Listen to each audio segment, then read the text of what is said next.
1 King chapter 19.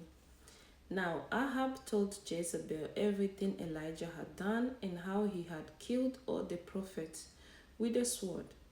So Jezebel sent a messenger to Elijah to say, "May the gods deal with me, be it ever so severe, if by this time tomorrow I do not make your life like that of one of them." Elijah was afraid and ran for his life. When he came to Beersheba in Judah, he left his servant there while he himself went a day's journey into the wilderness. He came to a broom bush and down under it and prayed that he might die. "I have had enough, Lord," he said. "Take my life. I am no better than my ancestors." Then he lay down under the bush and fell asleep. All at once, an angel touched him and said, "Get up and eat." He looked around, and there by his head was some bread baked over hot coals and a jar of water. He ate and drank and then lay down again.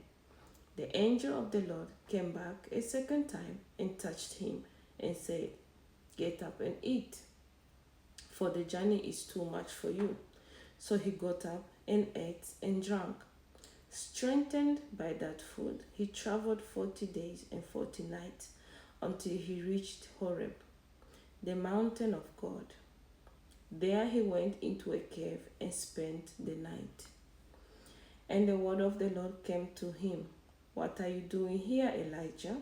He replied, "I have been very zealous for the Lord God Almighty. The Israelites have rejected your covenant, torn down your altars, and put your prophets to death with a sword. I am the only one left, and now they are trying to kill me too." The Lord said, "Go out and stand on the mountain in the presence of the Lord, for the Lord is about to pass by." Then a great and powerful wind tore the mountains apart and shattered the rocks before the Lord. But the Lord was not in the wind. After the wind, there was an earthquake, but the Lord was not in the earthquake. After the earthquake came a fire, but the Lord was not in the fire. And after the fire came a gentle whisper. When Elijah heard it, he pulled his cloak over his face and went out and stood at the mouth of the cave. Then a voice said to him, "What are you doing here, Elijah?" He replied, "I have been very zealous for the Lord God Almighty. The Israelites have rejected your covenant, torn down your altars, and put your prophets to death with a sword. I am the only one left, and now they are trying to kill me too." The Lord said to him, "Go back the way you came, and go to the desert of Damascus.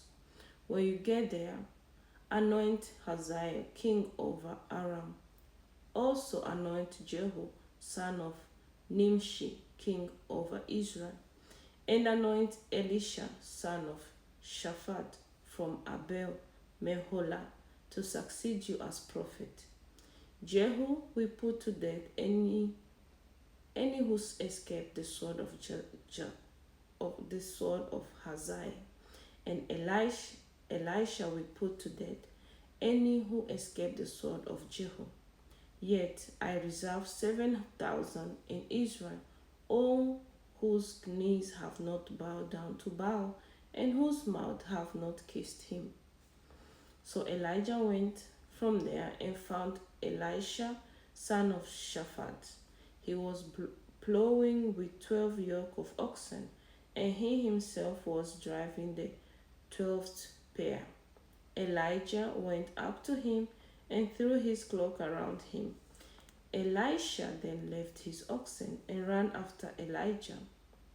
"Let me kiss my father and mother goodbye," he said, "and then I will come with you." "Go back," Elijah replied. "What have I done to you?"